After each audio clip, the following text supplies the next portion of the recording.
warahmatullahi wabarakatuh. Alhamdulillah wa syukurillah lillahi ta'ala la rahmatillahi alaina aina fiyazal laili hadana fiyazal bait insyaallah rahmatullahu alaina wa ala nabil karim Muhammad sallallahu alaihi wasallam hayya salimu alaihi Allahumma sholli ala Muhammad wa ala ali Muhammad amma ba'du. Yang saya hormati bapak-bapak yang hadir pada malam hari ini, walaupun sebagian kita ada yang berhalangan datang karena tugas atau kegiatan, kita banyak bersyukur kepada Allah. Dengan anugerahnya kita diberi kesehatan, kekuatan, sehingga dengan itu dapat hadir di malam hari ini mengikuti pengajian rutin kita, yaitu di rumah Pak Muhibul Ihsan atau Pak Ipung. Kemudian salawat dan salam kita persembahkan kepada Rasulullah. Allahumma sholli ala Muhammad wa ala ali Muhammad amma ba'du. Jadi nanti kita akan berbicara tentang iman, Islam, tauhid, ma'rifat. Jadi kan kebiasaan itu Pak Charlie ya, Pak John, kita kan sering dengar orang ngomong iman, iman, iman ya. Islam, Islam, Islam. Tauhid, tauhid, ma'rifat, ma'rifat. Nah, kita sering dengar itu. Jadi dalam Islam itu ada aturan atau ketentuan yang Allah dan Rasul gariskan kepada kita umat Islam. Kita itu kan tidak boleh membicarakan sesuatu yang kita tidak tahu. Kita tidak tahu. Kita tidak boleh membicarakan itu. Artinya, kalau kita mau membicarakan itu, ya kita harus tahu. Itu. Jadi yang pertama, kita tidak boleh membicarakan sesuatu yang kita tidak tahu. Kalau harus membicarakannya, kita harus tahu gitu. Nah, termasuk masalah iman, Islam, tauhid, ma'rifat yang akan kita bahas. Nah, jadi silakan tadi Pak, surat Al-Isra ya, ayat 36. Nah, itu kita buka dari situ dulu.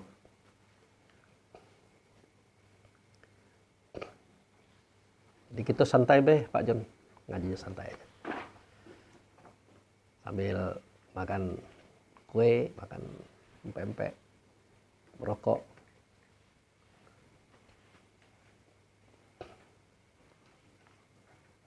Al-Isra itu ayat 7, surat 17 ya.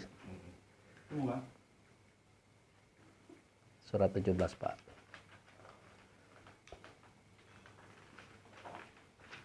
Diarahkan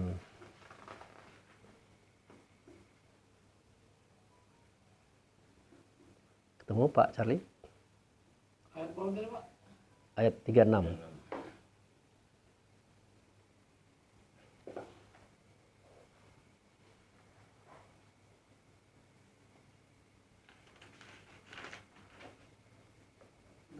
Ya.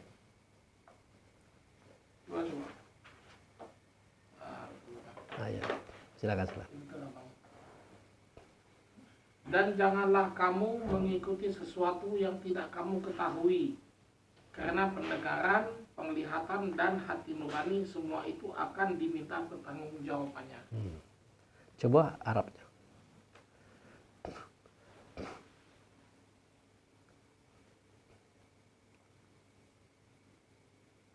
Wala takfu ma laisa laka bihi ilmu. Innas sam'a wal basara wal fu'ada kullu ulaika kana anhu mas'ula. Jadi itu Allah dan Rasul yang menyampaikan itu untuk kita. Wala takfu ma laisa laka bi ilmu inna sam'a wal basyara wal fu'ada kullu ulaika kana anhu mas'ulan. Ya kamu itu jangan mengikuti ataupun kamu jangan membicarakan sesuatu yang kamu itu tidak ngerti gitu nah. Jangan gitu. Kenapa? Nanti akan dituntut oleh Allah pendengaranmu, penglihatanmu, hatimu tentang apa yang kamu bicarakan. Nah, bagaimana Allah menuntutnya itu? Ya melalui orang yang mendengar itu. Misalnya Pak John kan, Pak Abu ngomong iman. Akhirnya, gini Pak Abu. Pak Abu dari tadi ngomong iman. Nah, iman itu mesti apa?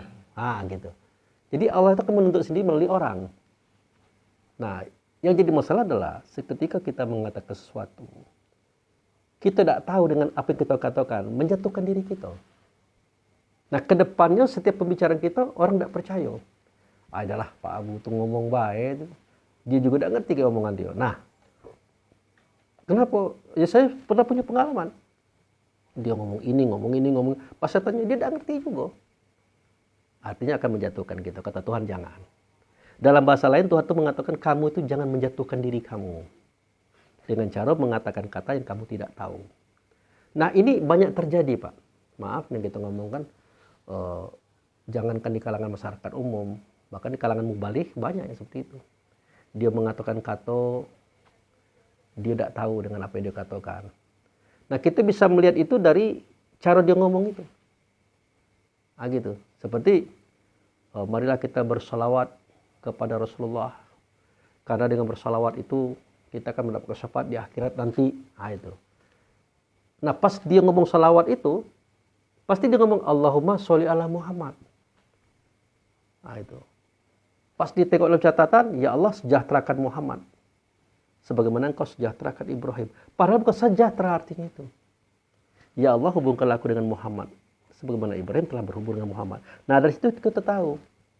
Apalagi yang telah mengeluarkan kita dari alam kegelapan, menuju alam yang terang benderang hingga seperti sekarang macam-macam itu. Alam yang gelap itu yang mana? Gitu. Dia tidak tahu. Nah, ini semacam contoh yang perlu kita pahami bahwa memang banyak orang yang seperti itu. Nah, kemudian di surat As-Saff ayat 2.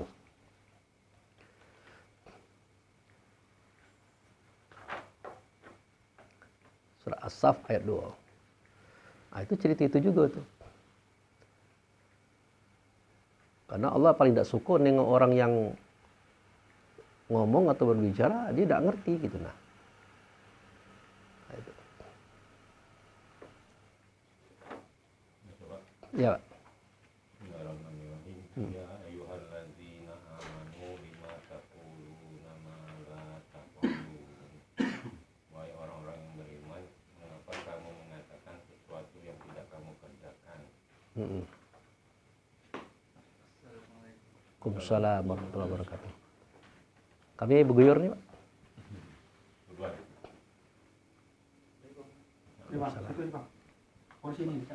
Allah. Nah itu. Jadi diulang lagi. Pak Charlie udah ketemu? Belum?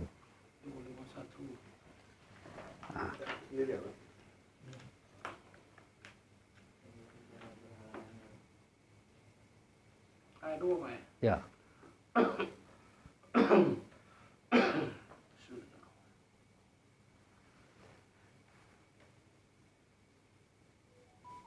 Ya ayyuhalladzina amanu lima taquluna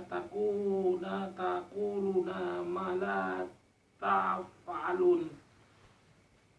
Wahai orang-orang yang beriman, mengapa kamu mengatakan sesuatu yang tidak kamu kerjakan?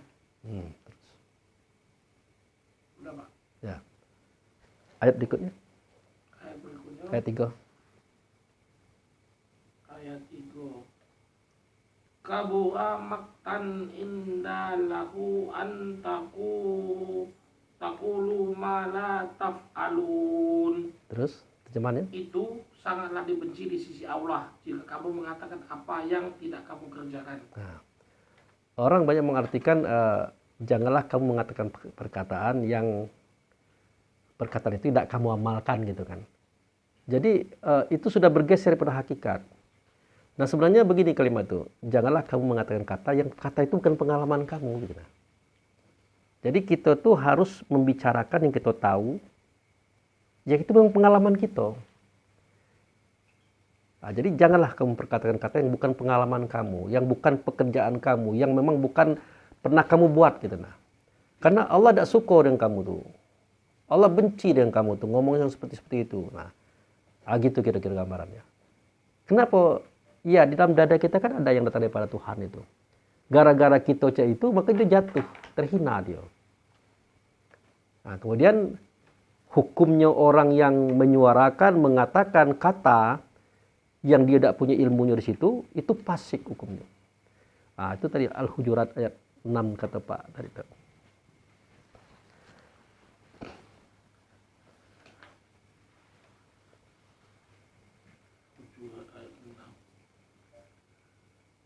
Wahai orang-orang yang beriman, jika seseorang yang fasik datang kepadamu membawa suatu berita, maka telitilah kebenarannya, agar kamu tidak mencelakakan suatu kaum karena kebodohan atau kecerobohan yang akhirnya kamu menyesali perbuatan itu. Nah, itu.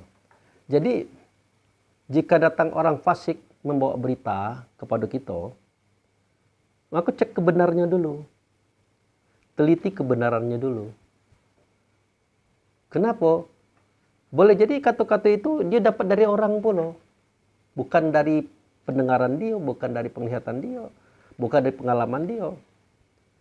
Makanya besar benci Allah kepada kamu karena kamu sudah ikut berbohong, ikut memfitnah gitu. Nah, jadi seperti itu Pak. Nah, dikhawatirkan nanti kalau diiyakan ternyata tidak gitu. Nah, timbul pertanyaan, siapakah orang fasik itu? Orang fasik itu adalah orang yang bersuara, berkata, berbicara. Dia tidak mendengar, dia tidak melihat, dia tidak ada pada posisi kejadian, tapi dia cerita. Nah, kesimpulannya itu adalah dia cuma dengar cerita orang gitu. Nah, ini yang perlu kita pegang Pak. Sebagai orang yang mengaji ilmu tasawuf, itu harus kita pegangnya itu. Kalau ada orang bercerita tentang cerita, tapi cerita itu dapat dari orang pula, sekedar itu aja, jangan kita kembangkan Pak. Nanti kita terlibat, biarlah dia bayang itu. Wah itu si Anu itu, Pak John itu begini begitu. Dari mana kamu tahu? Ada kawannya ngomong, tetangganya ngomong, stop itu. Itu tidak boleh dikembangkan lagi itu. Karena disitulah kena dia. Kecuali aku nengoknya, aku sempat dengan dia, ini yang dia buat. Kalau itu memang ionian, maka kita pakai rumus tidak boleh membuka aib saudara. Nah itu dua kemungkinan. Kalau memang ionian, kita tutup. Kalau tidak, stop di situ. Nah kebiasaan kita adalah seketika mendengar informasi tentang orang lain dari seseorang, kita kembangkan juga. Iya, ada salah, payah lanang itu. Ini dari mana Bapak tahu? Wah banyak orang ngomong. Nah dah, kenal gitu. Iya kalau yang kita ajak ngomong nih mau ngomong cara berpikirnya tinggi. Kalau sama dengan kita udah menyebar dia. Jadi fitnah kita bantu menyebarkan fitnah. Udah gerombolan. Nah itu juga tentang iman, Islam, tauhid, ma'rifat yang akan kita bicarakan hari ini. Nah coba Pak dibaca Pak. Iman adalah. Nah, coba silakan Bapak. Di atas. Iman itu cermin bagi Allah, wajib pada Muhammad, cahaya pada kita. Terus? Islam itu titah daripada Allah, sifat pada Muhammad, wajib pada kita. Terus? Tauhid itu keesaan Allah, nyata pada Muhammad, hakikat pada kita. Terus? Ma'rifat itu nyata bagi Allah, pakaian pada Muhammad, meneladan pada kita. Nah, Bapak pernah tidak dengar para ustadz, para tokoh, para pemuka masyarakat ngomong masalah iman? Wih, berimanlah kamu tuh. Wah, tidak, dia beriman ini. Atau mengabaikan keimanan macam-macam. Pernah ada dengar itu? Ada kan? Nah, sekali-kali Bapak tanyakan, iman itu apa Pak? Apa iman itu? Nah itu. Nah kita tidak mau. Nanti seketika dia berbicara iman, pas kita tanya iman itu apa, dia merekayasa. Dia membuat-buat. Kalau itu terjadi, itu kan hak dia kan Pak. Tapi hak kita adalah kita harus tahu iman itu apa. Semua kelebihan orang dan kekurangan orang itu terserah dengan orang itu, Pak. Tapi kita sebagai orang yang memiliki akal fikir, kita harus tahu apa iman itu. Nah, di buku itu apa, Pak, iman? Itu cermin bagi Allah, wajib pada Muhammad, cahaya pada kita. Nah, itu. Nah, coba Bapak renungkan kalimat itu. Apa kira-kira maksud itu? Iman.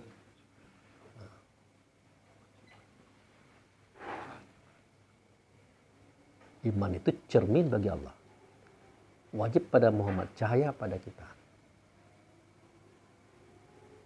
Tentu akan sulit juga menyampaikan, Pak, karena baru didengar kan. Nah, jadi gini perumpamaan itu. Misalnya Allah itu bercermin. Misalnya Allah itu bercermin. Di dalam cerminan itu wajib Muhammad dianya. Gitu.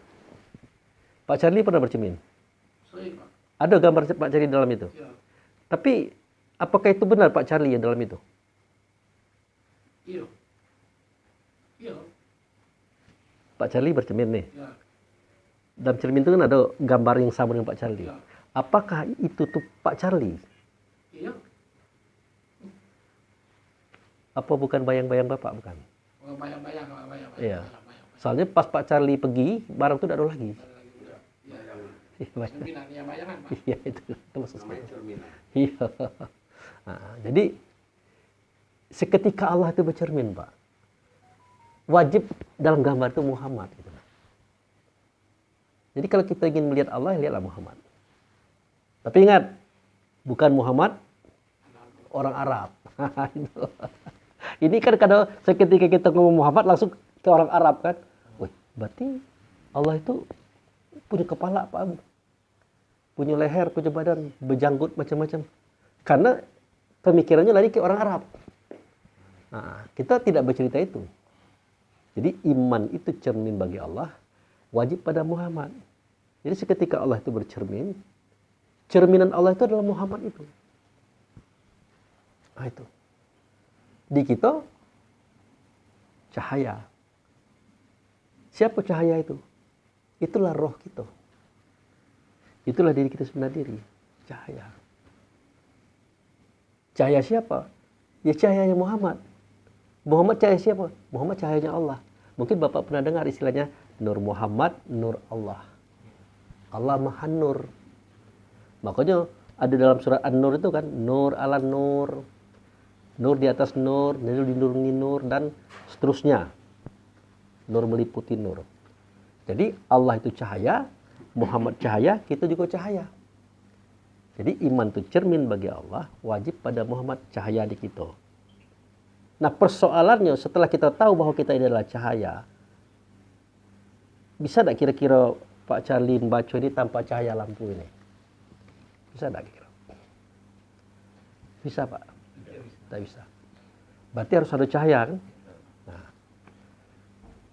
kalau kita membaca itu harus ada cahaya baru bisa melihat. Apa yang terjadi kalau kita tidak paham kalau kita adalah cahaya? Artinya begini, kalau memang kita adalah cahaya, apa yang sudah kita tengok dengan cahaya itu? Apa saja yang kita dengar dengan cahaya itu? Kalau lampu adalah cahaya, tapi kita adalah super cahaya, mega cahaya. Bahkan lampu itu sendiri yang dibuat oleh cahaya itu sendiri. Yang namanya Thomas Alva Edison. Nah, itu. Nah, pada kajian ini, kita dituntut oleh Allah itu banyak melihat, banyak mendengar, banyak merasa dengan cahaya itu. Karena kita sendiri adalah cahaya. Makanya aneh. Kita tahu tanpa cahaya lampu tidak bisa baca. Tapi kita sendiri adalah cahaya. Kalau memang kita sendiri adalah cahaya, apa yang sudah kita tengok dengan cahaya itu sendiri gitu. Nah, itu Pak. Aneh baik. Bagaimana mungkin Anda itu cahaya tapi Anda tidak bisa melihat apa-apa? Ada apa dengan Anda? Itu pertanyaan Allah itu Pak. Afala ta'qilun. Pernah dengar itu? Berakal enggak kau ini? Afala tubsirun. Nengok enggak? Afala tasma'un. Mendengar enggak? Afala tafakkarun. Berpikir enggak? Itu tuntutan Allah kepada mereka cahaya yang tidak melihat apa-apa. Itu adalah manusia yang paling malang. Gitu Pak. Nah jadi itu sekedar informasi bahwa iman itu cermin bagi Allah, wajib pada Muhammad cahaya pada kita. Maka sebagai cahaya, sebagai Nur Muhammad, kita wajib banyak melihat. Makanya banyak cerita-cerita orang tuh Pak, tidak bisa kita tangkap dengan akal kita. Sebenarnya bukan akal itu tidak mampu menangkap, cahaya kita tuh pendek. Cahaya kawan tuh jauh. Ya kalau cahayanya jauh, tentu banyak yang bisa dia tengok. Makanya ceritakan ke si A, ke si B tentang cerita-cerita yang dia lihat dengan cahaya itu. Nah itu yang disebut dengan strata, tingkatan. Semakin kuat cahaya batin seseorang itu, semakin banyak yang dia lihat, semakin banyak yang dia rasakan. Yang bingung apa? Yang cahaya pendek. Apalagi cahaya cuma lampu togok kan sumbu pendek pula. Nah, payah itu. Itulah pertanyaan Pak Charlie. Selama 40 tahun, kenapa beliau itu diam aja, si Rasul tadi? Karena dia masih berhadapan dengan orang cahaya-cahaya yang belum kuat cahaya itu. Dia ingin membicarakan sesuatu tapi tidak kenampak dengan cahaya ini. Actionnya adalah tidak masuk akal menurut dia gitu. Nah, kalau sekarang kan mudah gitu ngomong kan, kamu ke Jakarta berapa bulan? Berapa lama? 3 bulan Pak. Karena dia pakai gerobak. Wah Ida, kalau saya sejam. Masuk Pak, nah, kan? Iya. Gimana Pak bisa sejam? Saya pakai pesawat. Cak mana bentuk pesawat? Sementara barang itu belum ada. Tidak mungkin kita akan mengangkat. Sama dengan Muhammad, sewaktu dia cerita dengan sahabat. Nabi Sulaiman tuh punya sejadah terbang. Kemana-mana dia pakai sejadah. Karena waktu itu, cerita 1001 malam di Baghdad itu sangat luar biasa. Jadi, terbang dengan sejadah terbang itu sangat luar biasa. Tapi untuk kita yang pernah naik pesawat, apa mungkin semakin cepat Sulaiman itu dengan sejadah terbangnya, terpelayang dia. Pesawat itu kalau dibuka pintunya, terbang nggak orang ke belakang, Pak? Berarti bukan sejadah terbang. Tapi ngapa Nabi Muhammad ngomong sejadah terbang? Nabi Muhammad ingin mengatakan UFO, piring terbang. Tapi ngerti tidak orang itu piring terbang? Nah, itu Pak. Makanya dalam kisah Nabi Sulaiman itu dalam surah An-Naml kan ada kan Sulaiman memerintahkan kepada para jin itu membuat piring-piring sebesar kolam. Nah, itu piring terbang, Pak. Nabi Muhammad tidak ngomong piring terbang, tidak ngomong UFO. Dia ngomong sejadah terbang. Itu. Surat apa itu? An-Naml. Jadi itulah cerita iman. Nah, kemudian bapak-bapak mungkin sering mendengar Ustadz ngomong, berimanlah kepada Allah. Pernah Pak Ipung dengar itu? Ada kan? Nah, jarang berimanlah kepada Rasulullah, jarang. Karena Rasulullah itu dianggapnya sudah mati. Padahal yang mati itu badannya, tubuhnya, jasadnya. Kalau yang dalam badan itu, jangankan dia, kita beda mati. Ya, bapak kita yang sudah berpulang ke hadiratnya Allah itu, tubuhnya memang dikubur. Tapi yang dalam tubuh itu tidak terkubur. Dia masih hidup. Namanya ruh. Dia cahaya. Nah, pertanyaannya, bagaimana kita beriman kepada Allah itu? Kan sering kita dengar tuh di mimbar-mimbar, berimanlah kepada Allah. Nah, ternyata kalau kita tanya, bagaimana Pak beriman kepada Allah? Ya kamu harus yakin kepada Allah. Yakin dengan yakin-yakin. Oke, aku siap. Tapi bagaimana aku meyakininya? Gitu. Udah lama-lama terdesak. Akhirnya ngomong apa adanya. Mereka-reka pembicaraan. Nah ini yang kita takutkan kaum-kaum ini terjangkit penyakit itu. Membicarakan yang dia tidak tahu. Nah karena kita tidak juga tahu. Tapi ditunjukkan oleh Allah dan Rasul melalui kitab Quran. Nah itu ada pada surat Al-Baqarah ayat 42 kalau salah. Bukan. Al-Baqarah yang ini masalah iman. Ayat 41.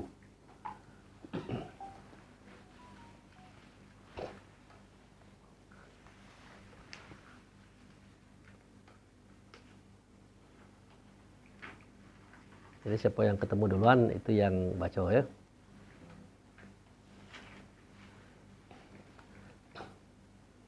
Ketemu, Pak? Dan berimanlah kamu kepada apa dalam Al-Quran yang telah aku turunkan yang membenarkan apa dalam kurung Taurat yang ada pada kamu, dan janganlah kamu menjadi orang yang pertama kafir kepadanya. Janganlah kamu jual ayat-ayatku dengan harga murah, dan bertakwalah hanya kepadaku. Oke. Kan jelas kalimat itu. Wa aminu bima azaltu musaddiqal lima ma'akum wala takuna wal kafirun bi. Wala tastaru bi ayati tsamanang qalila wa ya fatakun.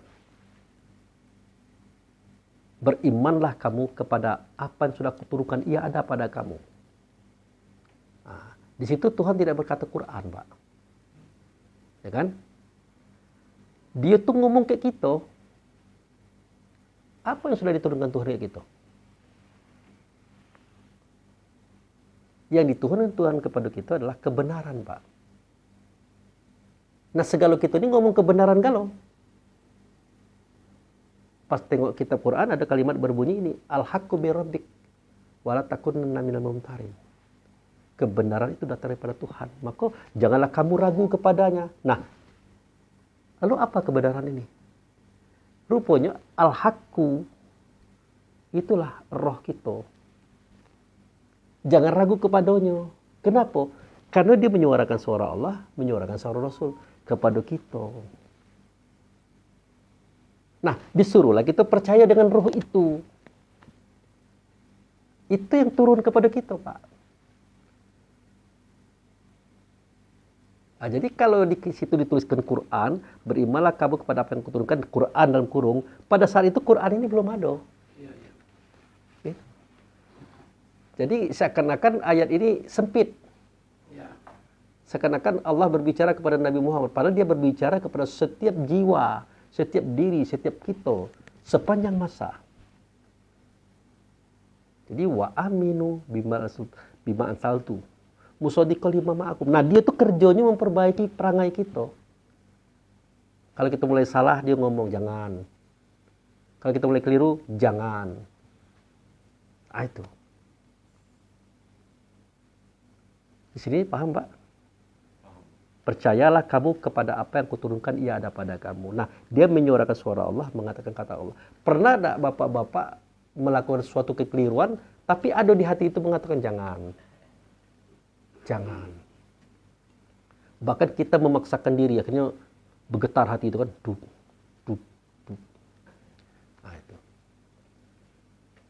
Jadi, yang diturunkan oleh Allah itu kepada kita adalah ruh.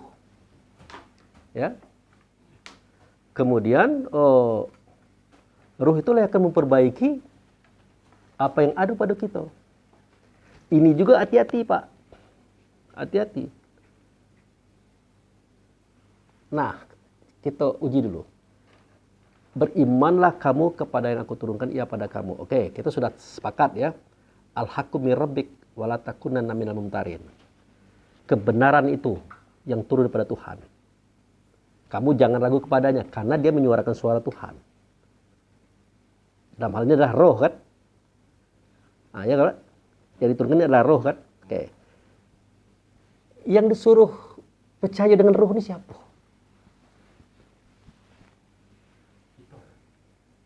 Kita yang mana, Pak? Jiwa. Masih ingat, Pak, jiwa? Masih ingat, Pak? Yang disuruh beriman kepada roh itu, jiwa itu. Ini kalau tidak bisa-bisa, Pak. Yang turun daripada Allah itu ruh. Oke. Yang disuruh percaya ke ruh itu siapa?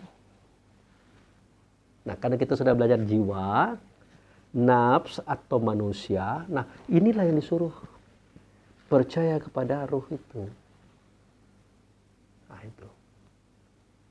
Itu, Pak. Kenapa? Karena si jiwa ini, si manusia ini, si nafs ini, memang punya perilaku buruk gitu nah. Kan pantang kelintasan dengan dia, Pak. Ya kan, yang 17 itu kan, segala dengan dia kalau kan. Nah, dia ini yang disuruh beriman kepada ruh itu. Ya kalau ruh itu memang mukmin, namanya juga mukmin.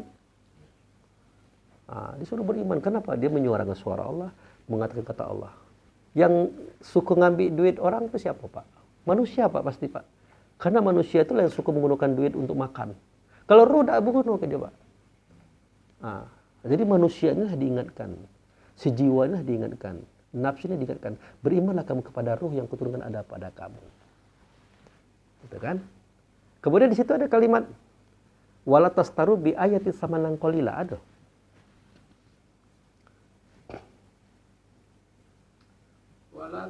Wala tastaru bi ayati samanan qalila. samanan qalilau wa iyaya Fatakun. Terjemahannya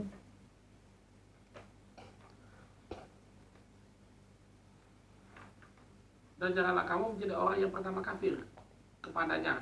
Sudah. Janganlah kamu jual ayat-ayatku dengan harga murah dan bertakwalah hanya kepadaku. Nah, orang kalau tidak tahu apa itu ayat, Pak, pasti dikiranya ini, Pak, tulisan itu. Ya. Ya kan? Wah, Bapak Abu tuh jual ayat tuh. Janganlah kamu jual ayat. Sudah dia jual ayat di masjid, kalau dapat amplop, kemana-mana jual ayat. Dia tidak sadar, sewaktu kalimat ini keluar, juz belum ada, nama surat belum ada, ayat belum ada, apalagi kitab. Jadi apa itu ayat? Nah, karena kita lah belajar apa itu ayat, kita tahu. Ayat itu adalah yang diturunkan oleh Allah tadi, yang jangan kita kafir kepada dia itu. Itulah ruh itu ayat. Dari mana kita tahu? Seketika Rasul berkata zalikal kitabu la raiba fihi hudal muttaqin. Sedemikian itu kitab tidak ada keraguan padanya. Jadi sahabat bertanya, ya Rasulullah mahwal kitab? Karena Nabi ini tidak pernah bawa buku. Dijawab oleh Nabi, Alkitabul Quran. Kitab itu adalah bacaan. Nabi ini tidak pernah baca. Ditanya lagi, ya Rasulullah mahwal Quran? Maka terjawablah pada surat Al-Ankabut ya, surat 29 ayat 49. Coba kita baca.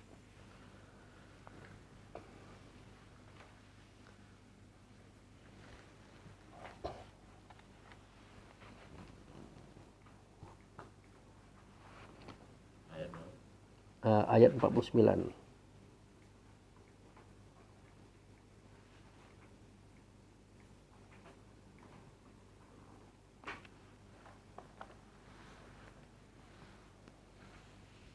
Bal huwa ayatum bayyinatun fi suduril ladzina ulul Betul. ilm wa ma yajhadu bi ayatina ilal zalimun. Nah, terus terjemahan. Sebenarnya ia dalam kurung Al-Quran adalah ayat-ayat yang jelas di dalam dada orang-orang yang berilmu. Tidaklah mengingkari ayat-ayat kami kecuali orang-orang yang zalim. Nah, itu. Jadi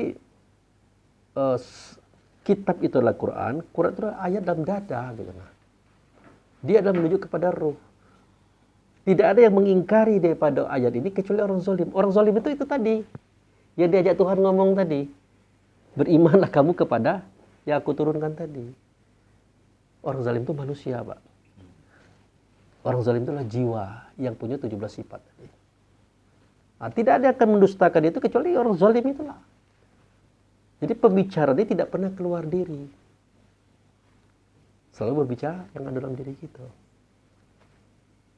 Nah, sebagai hukuman bagi mereka yang mendustakan ayat itu, coba buka surah Al-Baqarah ayat 39.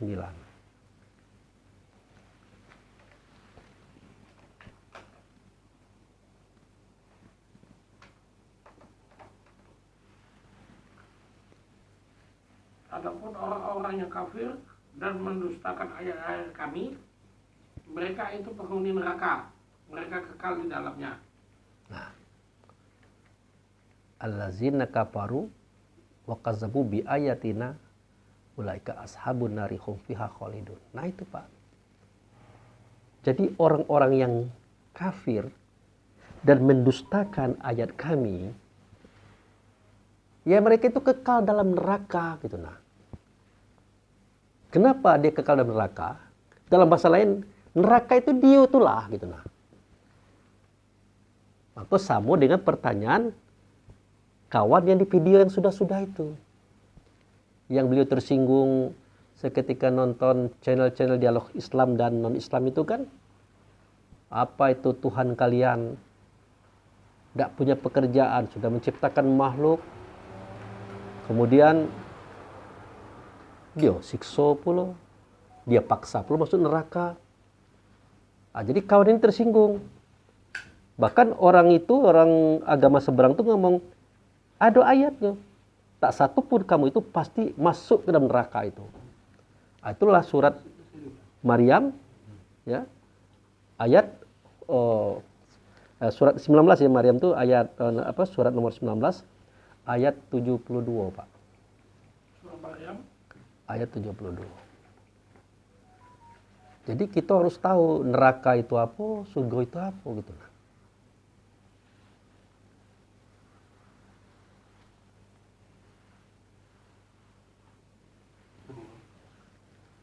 Diputar diarahkan masuk. Maryam ayat berapa? Ayat surat berapa? 19. Surat 19 ayat 72.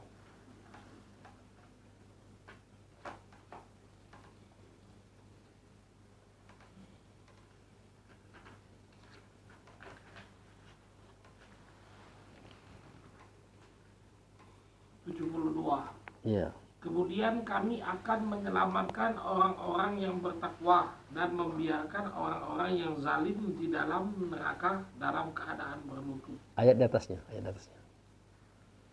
Dan tidak ada seorang pun di antara kamu yang tidak mendatanginya atau neraka. Hal itu bagi Tuhanmu adalah suatu ketentuan yang sudah ditetapkan. Nah, bayangkan. Wajarlah orang-orang di luar agama Islam itu kan ngomongnya tidak enak kan. Dan tidak satu pun di antara kalian ini pasti kamu akan mendatangi neraka, dan itu ketetapan. Dan tidak mendatanginya. Iya. Jadi karena mereka ini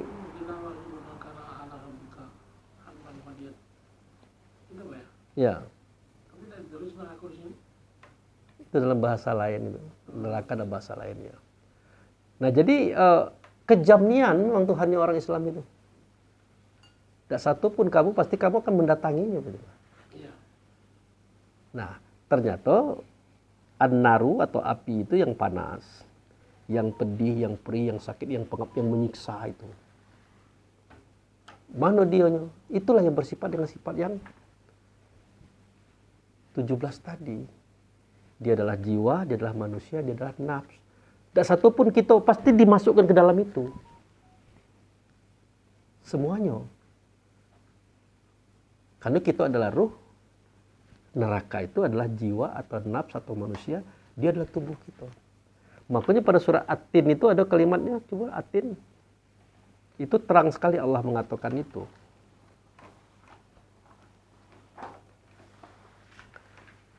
Yang laqad khalaqnal insana fi ahsani taqwim.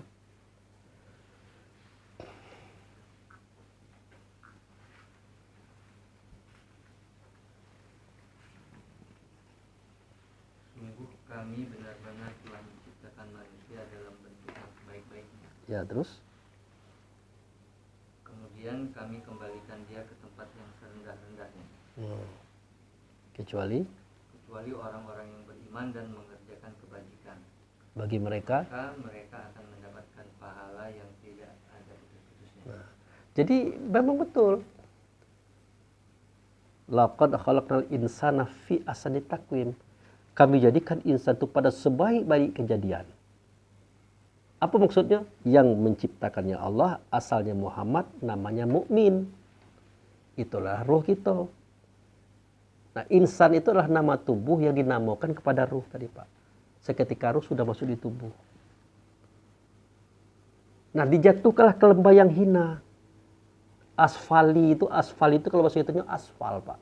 Rendah, dipijak-pijak, diludahi, dikencingi, diberakin, warnanya hitam. Dimasukkanlah kita ke situ. Tidak orang Islam, tidak orang agama pun, segalanya masuk ke situ. Nah, dari sinilah timbul neraka itu. Karena ada 17 sifat tadi. Nah, itulah orang yang zalim. Tidak akan mungkin ada yang mengingkari ayat ini kecuali orang zalim. Artinya adalah manusia itu. Jiwa itu, dan seterusnya. Oke? Nah, kecuali orang beriman. Nah, kita ini akan bernama orang beriman atau mukmin seketika kita berhadapan dengan Tuhan dalam sholat. Sholat kita kan dua tuh, ada sholat berwaktu. Subuh, zuhur, asar, maghrib, isya. Setelah selesai ini kita bekerja sebagai pedagang, petani atau apa. Nah, kita terus membawakan sholat itu, mengamalkannya, Pak. Apa yang kita suarakan, yang kita katakan, yang kita buat dalam sholat tadi, kita coba amalkan di luar. Apa yang kita katakan? Misalnya, Subhana rabbil azimi wa bihamdi. Subhana rabbil azimi wa bihamdi. Subhana rabbil azimi wa bihamdi. Itu bacaan sholat apa, Pak? Waktu sedang apa itu, Pak? Ruku kan? Nah, sucilah engkau ya Allah. Ya, besarlah engkau ya Allah. Terpujilah engkau ya Allah. Ditanya oleh Allah. Ditanya oleh Rasul. Abu Fikri, yang kau sucikan ke siapa? Engkau ya Allah. Yang kau besarkan siapa? Engkau ya Allah. Yang kau puji itu siapa? Engkau ya Allah. Allah beli bertanya, apa mungkin? Mungkin kau bisa bersihkan aku? Mungkinkah engkau bisa membesarkan aku? Mungkinkah engkau bisa memuji aku? Tidak mungkin. Kamu nak mensucikan aku, kamu kotor. Kamu nak membesarkan aku, kamu kecil. Kamu nak memuji aku, kamu nengok aku tidak pernah. Jangankan nengok aku, nengok dirimu sendiri kamu tidak pernah. Apa yang kamu mau puji? Ternyata seketika kamu ruku, akulah yang membersihkan kamu. Akulah yang membesarkan mental kamu, spiritual kamu. Yang Pak Charlie keluhkan tadi, nanti lama-lama berubah dia menjadi besar mentalnya. Besar kekuatan, besar kesabaran yang sehingga kuntilanak itu tinggal di jewer telingonya. Kalau dia muncul jewer telingonya. Tapi tidak mungkin. Kenapa? Barang itu kalau layonnya tidak ada nampak, Pak. Tidak terpegang. Lepas dia. Itu. Dan akulah yang memuji kamu. Sehingga tidak satupun langit dan bumi penduduknya yang tidak kenal siapa kamu. Nah, kalau kita paham dengan apa yang kita baca dalam sholat, kita serius, ikhlas, orang tidak muji kita, tidak marah kita. Sudahlah, kamu ngaji kayak Pak Abu itu bodoh. Baca Quran aja payah. Sesat gitu, gini-gini. Apakah kita harus marah? Tidak. Kalau dia ngomong kita bodoh, memang kita bodoh, Pak. Kalau kita pintar, tidak mungkin kita belajar lagi. Kalau kita marah dikatakan sesat, memang kita ini sesat, Pak. Kalau kita tidak sesat, tidak mungkin kita minta petunjuk. Kalau kita tidak tahu apa-apa, memang kita tidak tahu apa-apa, Pak. Kalau bukan diberitahu oleh Tuhan. Apa persoalannya? Tidak ada. Ini yang jadi masalah ini, kita dikatakan bodoh, kita marah, Pak. Bodoh itu, sesat dia itu, emosi. Nah, coba renungkan bagus-bagus, Pak. Kalau Bapak dikatakan bodoh, marah tidak Bapak? Kalau dulu ya, kalau dulu marah ya. Kalau sekarang gimana? Di mana logika kita marah dikatakan bodoh? Agak ukuran dikit, Pak. Masih marah juga. Masih tak support mama. Latar dengan paham dulu kan agak kurang gitu. Nengok ada acara Rocky Gerung dengan Sylvester. Kan waktu dia ngomong bodoh marah dia kan. Nah itu kan. Kamu bodoh, kamu. Nah, ya. Nah, padahal seketika kita dikatakan bodoh, memang kita bodoh, Pak. Kalau kita pintar, untuk apa kita belajar lagi? Ya kan? Oh, kamu tuh sesat. Memang kita sesat, Pak. Kalau kita tidak sesat, untuk apa kita minta petunjuk lagi? Kamu itu hina. Memang kita hina, Pak. Kalau kita telah mulia, untuk apa kita minta bertemu dengan Tuhan? Selesailah.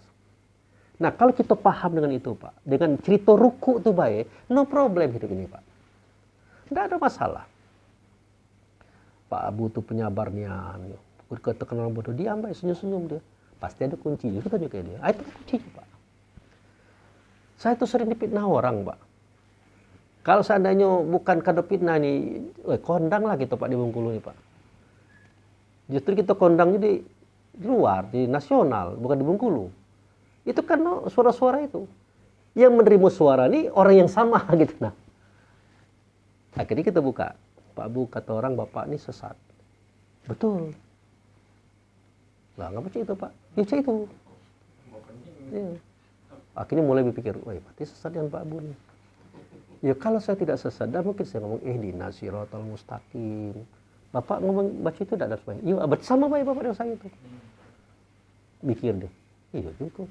Tapi kenapa mereka berani mengatakan Bapak sesat? Mungkin mereka tidak lagi minta petunjuk kepada Tuhan. Mungkin dalam sholat ihdinas siratal mustaqim tidak dibacanya lagi. Tidak Pak, masih baca. Ah, berarti sama baik dia kayak gitu. Cuma dia tidak sadar kalau dia juga sesat juga. Ah itu Pak. Ah, itu gambarannya. Jadi kalau kita sudah sholat, kita pasti oke Pak. Tapi dengan catatan kita paham. Tentu kita sujud. Ada kan? Subhana rabbiyal a'la wa bihamdi. Perbedaannya kalau di sini azimi, di sini a'la. Tinggi Pak. Tinggi kita Pak lebih tinggi daripada 7 langit, lebih tinggi daripada aras. Kita sudah dekat dengan Tuhan. Makanya ada kalimat wasjud waqtarib. Waktu kamu sujud, waktu itulah kamu dekat dengan Tuhan. Jadi kalau kita dipijak-pijak kawan, dihina-hina kawan, jangan marah. Seketika kita sujud itulah, cak mana tidak kehina Pak. Pala kita tuh sudah sama dengan kaki Pak. Setaranya Pak. Ya kan? Kaki kan di bawah nih. Kening itu ikut di bawah Pak. Maaf jangan. Barang itu justru di atas kepala. Tinggilah dia. Barang yang kedua itu. Iyo. Bayangkan. Tapi kata Allah justru itulah ketinggianmu. Nah inilah filosofi hidup bahwa orang yang rendah hati, rendah diri itu sebenarnya dia itulah yang tinggi. Justru yang mencongak itu tidak tahu diri, kata Tuhan. Bisa tak kita pahami filosofi Tuhan ini sehingga kita di masyarakat itu jadi orang baik. Dikata orang bodoh ya dialah, sesat apa-apa. Nah justru, wah belum, aku nih, nah, dah mulai itu. Nah, jadi itu. Jadi orang yang merendahkan kepalanya, kepala itu kan Pak ada otak Pak. Otak itu alat pencerna itu. Alat untuk merekayasa segala-galanya. Orang bisa bikin apa-apa kan dengan alat yang bernama otak itu. Tapi di hadapan Tuhan dia tidak ada mencongak, dia rendahkan Pak. Sama tinggi dengan kakinya, tinggilah barang itu daripada kepalanya. Waktu itulah wasjud waqtarib. Kamu sujud, waktu itulah kamu dekat. Coba Pak tengok surat Al-Alaq terakhir. Surat Al-Alaq itu, iya, ada pernah dengar itu Pak. Jadi jangan takut kita untuk direndahkan orang aja. Iya tuh. Sebenarnya orang tahu kapasitas kita Pak. Tapi kan kadang-kadang orang tidak mau ngakui Pak. Ya, yang tengok itu kekurangan kita itulah. Mana ada? Kalau ada orang yang berani menyebutkan kelebihan kita, berarti dia itulah ikhlas. Kalau Pak John ini ada ragu gitu. Tapi dia serius. Al-Alaq 96. Nah pujian orang itu kalau dia sudah berbicara itu dengan ikhlas berarti sudah mulai bagus. Karena susah muji orang tuh Pak. Tidak mudah. Banyak orang muji orang tuh basa-basi. Mumpung nak minjam duit ini dipuji-puji lu Pak John ini. Itu. Alah keganti hari ke Pak John. Itu. Wah segar dia muka tuh. Apa sih dia kena kata kawan kan? Tidak. Dia ikhlas. Oh dia ini memang bagus. Saya pernah Pak, itu kalau kemarin kan ada orang takziah meninggal Pak ya. Ada terakhir. Sekali-sekali janganlah kamu patuh padanya dan sujudlah serta dekatkanlah dirimu kepada Allah. Coba bahasa Arabnya. Ada tak kala la tutihu wasjud waqtarib. Wasjud waqtarib. Nah, waqtarib. Pernah enggak dengar kalimat karib, karabat? Artinya dekat, Pak. Justru seketika kamu sujud itulah kamu itu dekat dengan aku. 7 bumi, 7 langit sampai ke aras itu kedekatan kamu dengan aku. Bagaimana cara sujudnya itu? Ya seperti itu tadi. Kepintaran kita, kecerdasan kita terletak sama tinggi dengan kaki, Pak. Bahkan yang sebuah itu lebih tinggi pun daripada kepala kita. Nah, di hadapan Tuhan itu kita rendah. Nah, seketika kita merendah di hadapan Tuhan, ditengok orang kita merendah, orang tidak marah kayak gitu, Pak. Orang ngomong kita bodoh, yo memang bodoh. Sesat, yo. Macam-macam itu. Itu. Dalam masalah ini silakan ada pertanyaan. Itu. Tidak apa-apa hidup katanya. Apa? Tidak apa-apa. Nanti kita batasi momennya. Silakan. Untuk kalau ada pertanyaan kita lanjutkan kan. Kalau ada pertanyaan Lanjutkan ya. Nah, kita masuk ke dalam Islam. Silakan. Islam. Islam itu titah daripada Allah, sifat pada Muhammad, wajib pada kita. Nah, jadi Bapak sering dengan Islam itu. Orang-orang ngomong Islam itu sering, Pak. Tapi apakah Islam itu nanti akan bermacam-macam jawabannya. Nah, dalam kajian tasawuf dijelaskan Islam itu titah daripada Allah. Sifat daripada Muhammad, wajib pada kita. Nah, itu. Yang perlu kita bahas pertama kali adalah titah daripada Allah. Perintah. Iya, apa sih perintahnya itu? Harus tahu gitu kan? Nah, itu ada pada surat Ali Imran ayat 102, Pak.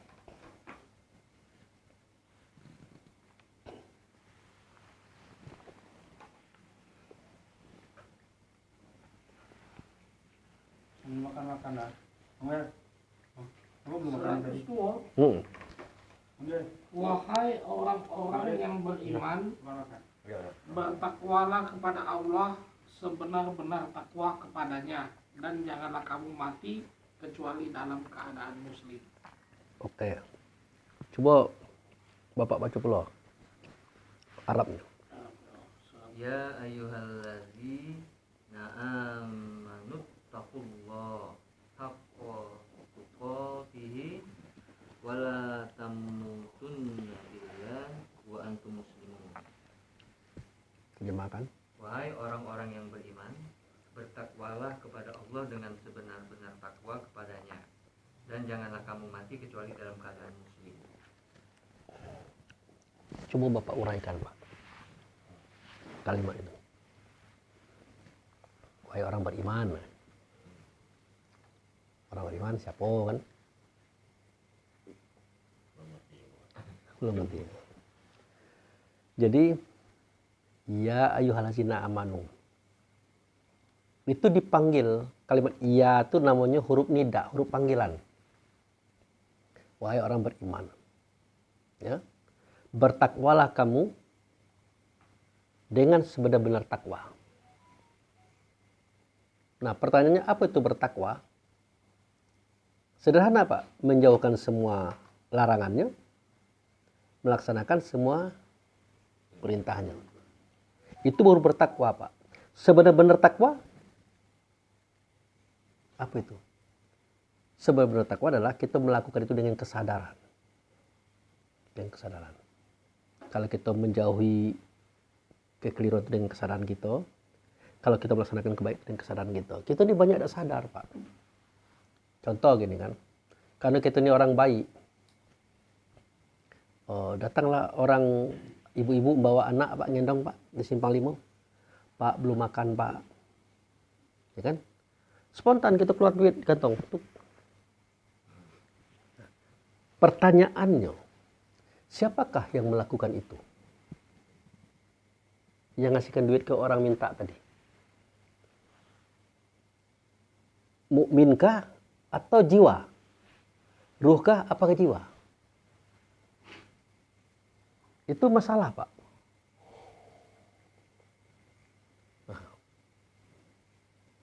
Pernah tidak Pak Charlie diminta orang duit spontan keluar? Pertanyaannya itu jiwakah yang memberikan atau ruh? Ingat, Allah tidak pernah melihat jiwa. Allah cuma melihat ruh itu, Pak. Antara ruh dengan jiwa ini kalau orang sudah baik, hampir-hampir sama baik, Pak. Ya kalau orangnya tidak baik, jiwanya pasti melarang. Masuk kau ngasih duit. Kan untuk belanja juga bisa. Ah, itu Pak jiwanya, Pak. Ini jiwa dengan ruh ini sudah sama-sama baik. Dan ingat, Tuhan tidak akan menerima perbuatan yang kita buat kalau yang melakukan itu jiwa, Pak. Tuhan pengen yang melakukan itu adalah ruh. Nah, macam mana kita membedakan itu? Alangkah banyaknya ibadah-ibadah kita tidak diterima oleh Tuhan. Pak Abu terlalu jauh itu. Tolong misalkan, makan. Oke. Pernahkah kita sholat? Pernah kita sembahyang? Yang tegak rukuk sujud duduk itu rohkah atau manusia? Manusia kebanyakan, Pak. Tertangkap, Pak, ya? Roh kemana? Ke kantor. Kantor, ke bank. Ke bank. Iya kan? Itulah maksudnya kenapa at-ta'muruna nasa bil birri wa tansawna anfusakum wa antum tatluna kitab afala ta'qilun. Adakah patut kamu suruh manusiamu itu tegak seperti alif, ruku' seperti ha, sujud seperti mim, duduk seperti dal. Sementara kamu lupa diri. Kamu pergi ke mall, ke pasar, ke kebun, ke bank. Mulutmu membaca kitab, bacaanmu bagus. Berakal tak kamu untuk Tuhan? Semestinya Tuhan tidak ngomong itu, Pak. Tidak ngomong itu. Dia sudah mengerjakan. Tapi itu karena manusia mengerjakan, Pak. Dibully oleh Tuhan. Jadilah kalau rumah. Menghilangkan konsentrasi kalau rumah. Lanjut, Pak. Ya. Itu pembuktiannya, Pak. Kalau tidak saya berikan gambaran dari Quran, Pak, Bapak akan blank juga. Masa Pak Bu, Allah hanya menerima pemberian baik kita itu hanya dari roh, tidak menerima daripada manusia? Iya. Pak, kali itu yang saya sampaikan kepada Bapak-Bapak, Bapak akan blank juga. Mana buktinya? Nah, itulah bukti tadi. Waktu kita sholat. Segala orang nengok Pak Charlie tegak rukuk sujud. Bahkan Pak Charlie imam. Tapi Allah tidak menerima sholatnya Pak Charlie. Kenapa? Yang melakukan itu adalah manusia, bukan ruh. Ruh kemana? Tadi ke bank dia bilang. Ke toko, kemana? Ngurus keberangkatan besok ke Bali. Tiket belum diambil, macam-macam. Nah, jadi beda orang bertakwa, Pak. Orang bertakwa itu, Pak, dia berbuat baik. Dia menjauhi semua larangan. Nah, apakah sudah dinilai? Sudah dinilai, Pak. Tapi yang paling diharapkan adalah sebenar-benar takwa. Ya, kalau sudah berbuat baik walaupun manusia, Pak, dinilai, Pak. Kalau berbuat baik, Pak, ya. Nah, manusia membuatnya dinilai, Pak. Tapi yang dikehendaki oleh Allah itu bukan itu. Lebih dari itu. Kamu melakukan kebaikan, tapi kamu sadar kamu melakukan itu. Sebenarnya aku harapkan adalah roh itu yang melakukan, bukan jiwa. Gitu. Karena hitungan itu hanya terletak di roh, bukan di jiwa. Bayangkan berapa banyak kita baik, Pak. Pak Ipung, kenapa? Aku belum makan. Makan, Pak? Ya, ini duit 20. Nasi Padang, Pak. Nah, waktu Pak Ipung memberikan itu, apakah itu si jiwa yang memberikan atau si ruhnya gitu nah. Kalau si jiwa yang memberikan itu sebatas takwa, Pak. Tapi yang dikehendaki oleh Allah tuh ittaqullah haqqa tuqatih. Takwa yang sebenar-benar takwa. Itu kehendak. Nah, itu. Kemudian apa kelanjutan ayat itu? Janganlah kamu mati.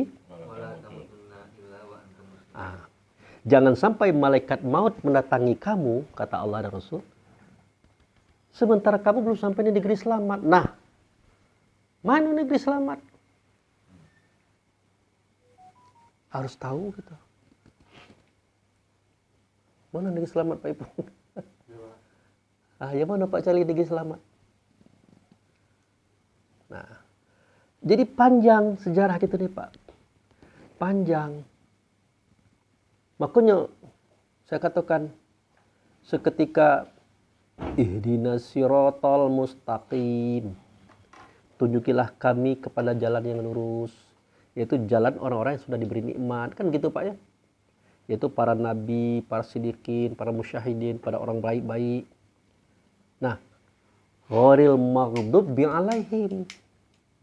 Sedangkan mereka itu tidak dimurkai oleh Allah.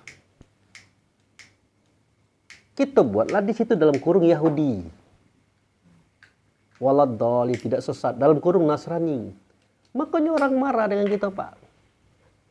Orang Yahudi marah dengan kita. Orang Nasrani marah dengan kita. Karena kita menghina dia. Padahal Allah tidak berbicara Yahudi, tidak berbicara Nasrani. Karena kita tidak mau mencari siapakah orang yang dimarah oleh Allah itu. Yang dimurka oleh Allah itu. Siapa dia? Mereka itu adalah orang yang tahu dirinya hari ini sudah berada di dunia dan tahu dirinya akan kembali kepada Tuhan, tapi dia tidak mau belajar bagaimana cara kembali. Itu Allah murkanian ke orang itu, Pak. Murkanian, Pak.